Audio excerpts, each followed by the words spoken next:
Hey YouTube, you warm today? It's kind of cold here. The sun's out really intense. It's nice. But this week's parashah is Vayeshev, Vayeshev, and that means and he lived. It covers Genesis 37 through and including all of 40. For a parashah overview, we have Joseph's dream where his parents and his brothers make obeisance to him. They show him respect. Joseph becomes a slave where he manages his master's household. His master is Potiphar. And we have the account of Judah producing heirs through Tamar, his former daughter-in-law, through which David, Ruth, and the physical manifestation of Messiah come from. Finally, we have Joseph interpreting the cupbearers and the baker's dreams.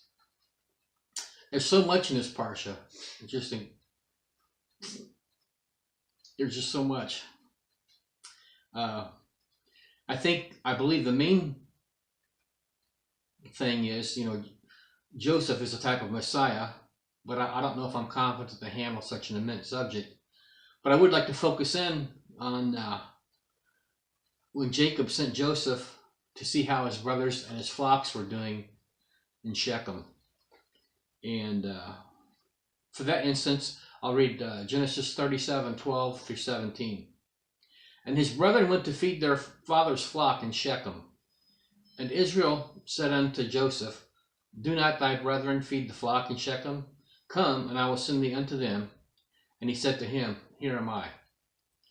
And he said to him, Go, I pray thee, see whether it be well with thy brethren, and well with the flocks, and bring me word again. So he sent him out of the vale of Hebron, and he came to Shechem. And a certain man found him, and behold, he was wandering in the field. And the man asked him, saying, What seekest thou? And he said, I seek my brethren. Tell me, I pray thee, where they feed their flocks.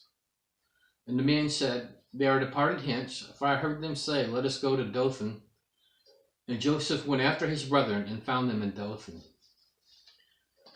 So we know from John 1:1 that Yeshua was the Word. And then Yeshua was the Word. And the Word was made flesh, and that was Yeshua.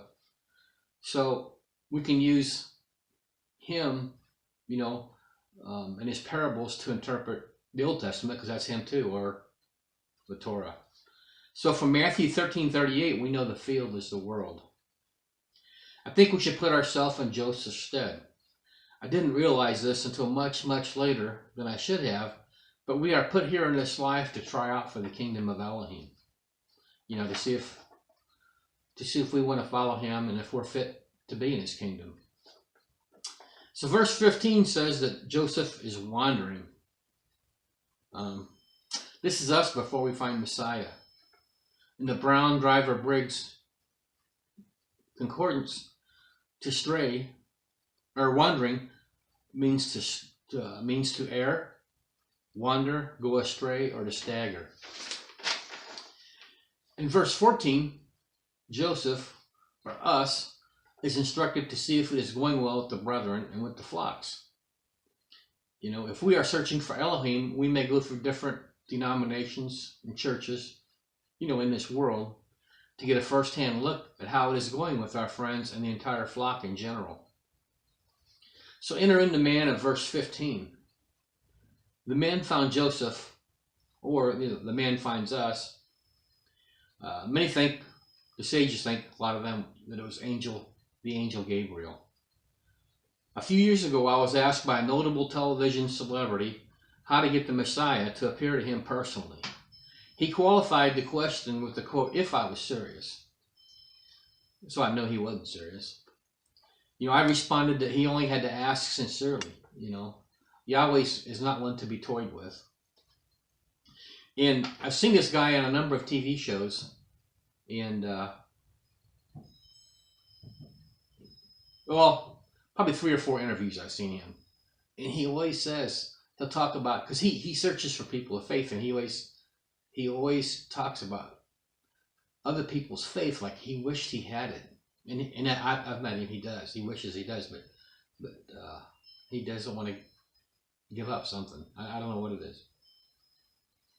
So,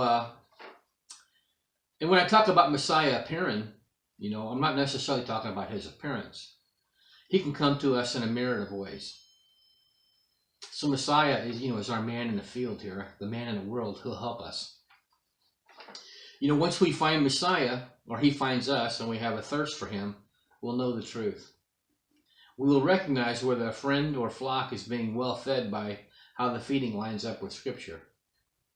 When it lines up, that is truth. We have to love the truth.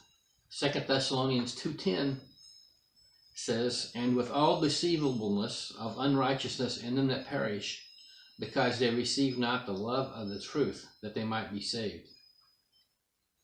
So,